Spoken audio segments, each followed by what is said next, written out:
The applause reached me first, loud and warm and completely disconnected from what was happening inside my chest. I remember blinking through the gold shimmer of the wedding lights as my mother lifted a stack of documents in her hands like she was revealing a prize on television.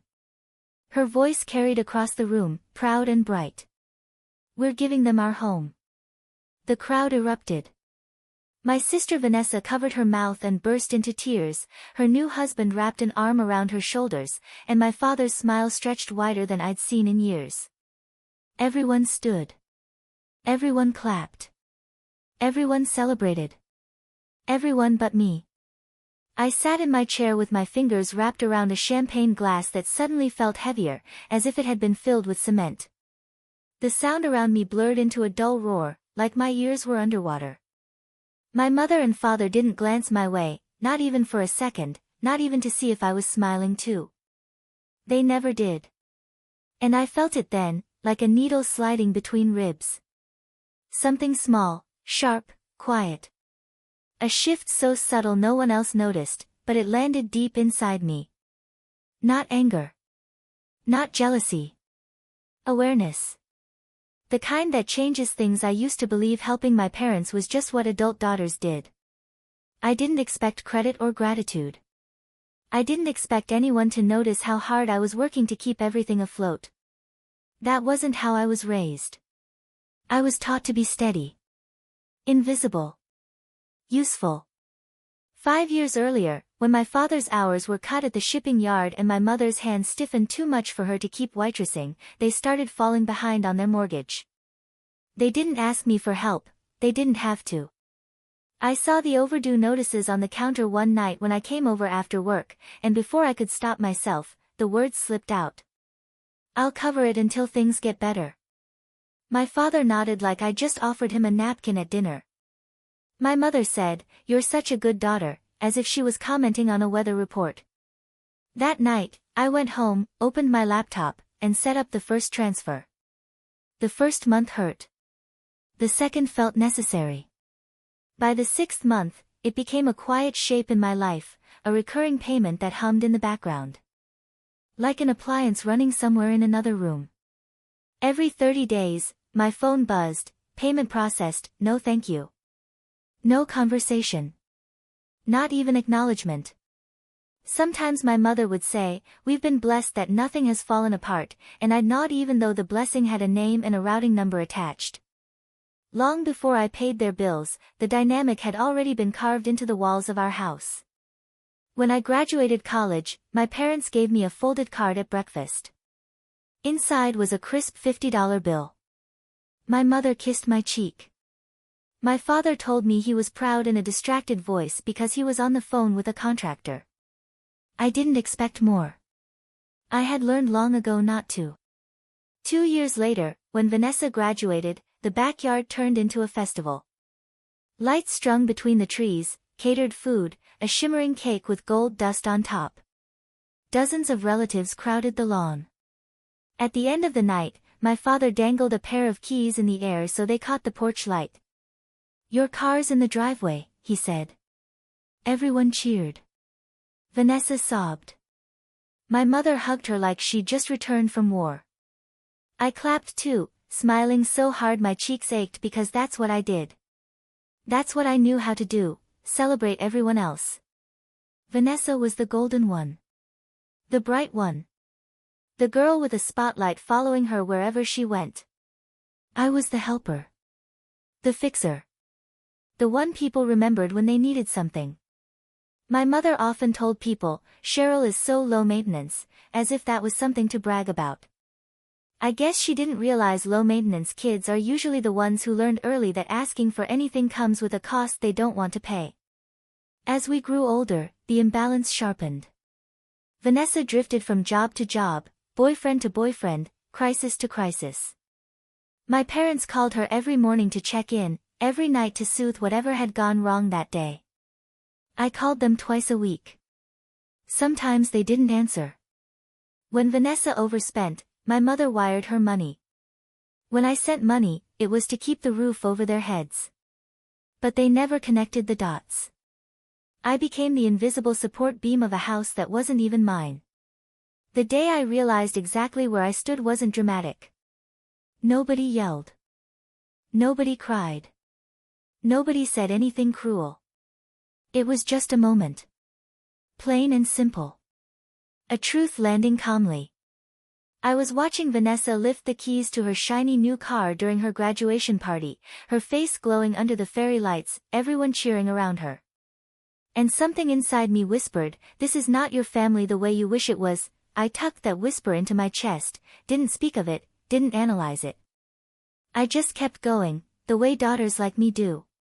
2 months after Vanessa's wedding, just when the world felt like it had gone still again, she invited me over for dinner. Casual, she wrote. Just us. When Ethan and I arrived, I noticed how the porch light glowed warm against the siding. In the window, I saw my mother adjusting new cream curtains in the living room, the ones she'd loved for years replaced without hesitation. Vanessa's voice floated from the kitchen, light and pretty, like she'd been living there for a decade instead of 8 weeks.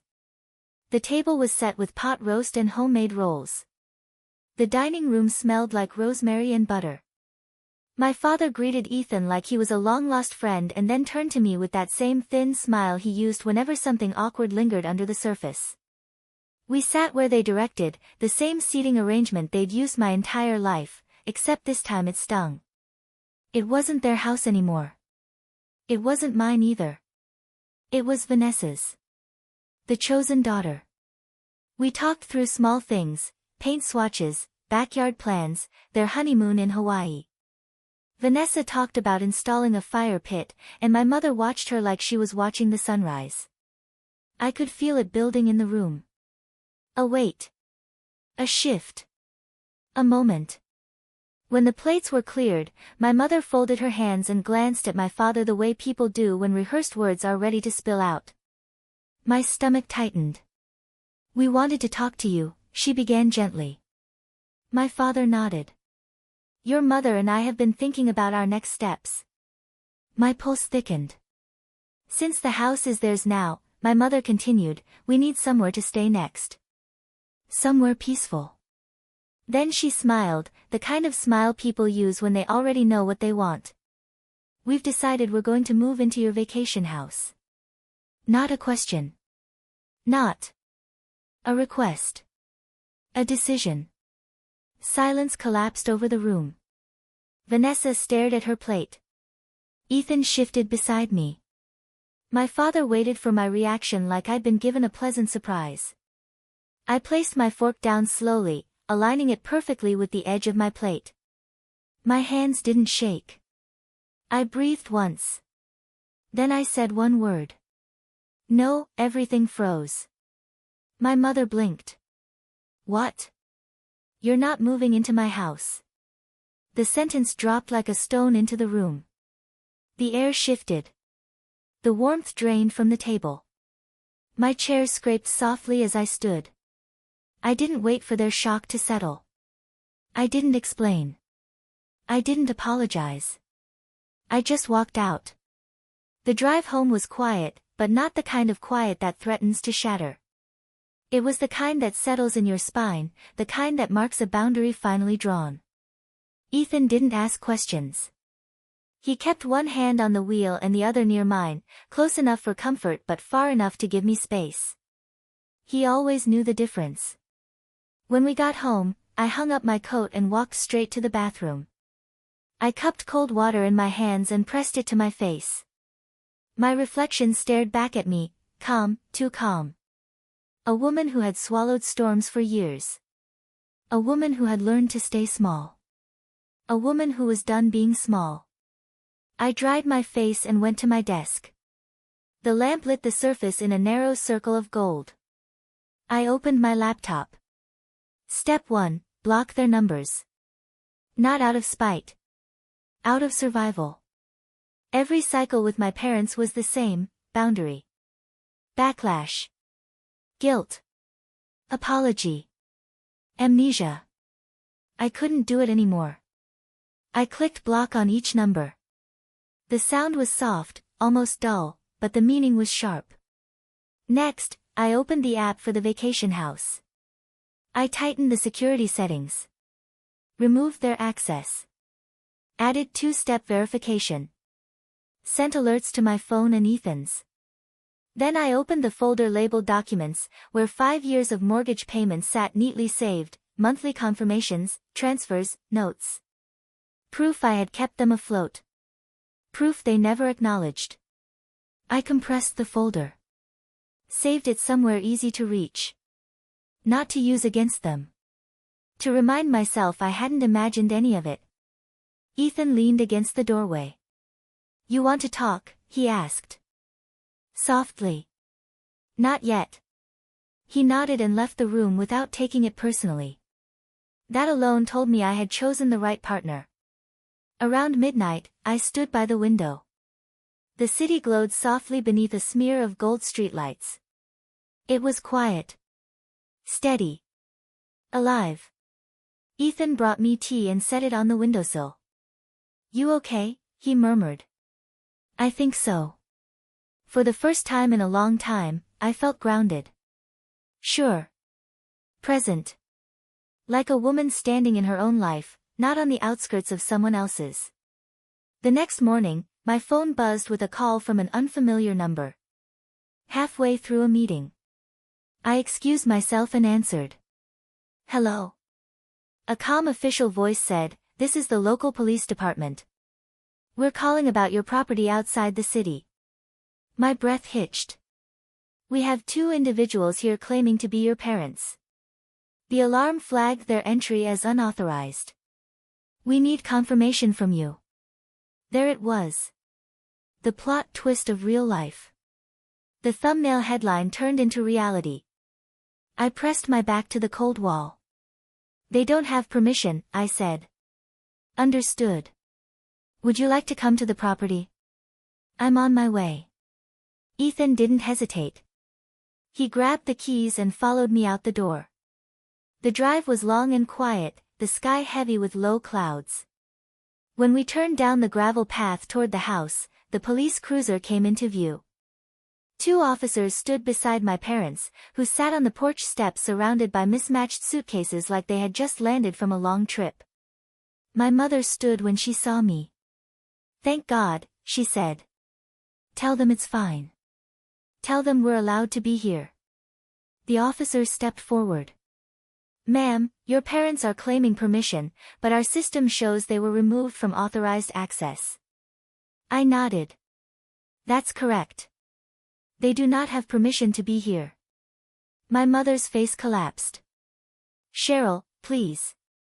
We had nowhere else to go." "You had a home," I replied. "You gave it away." My father rose, dusting off his jacket. "We didn't break in. We used the key you gave us." "That key was for emergencies," I said.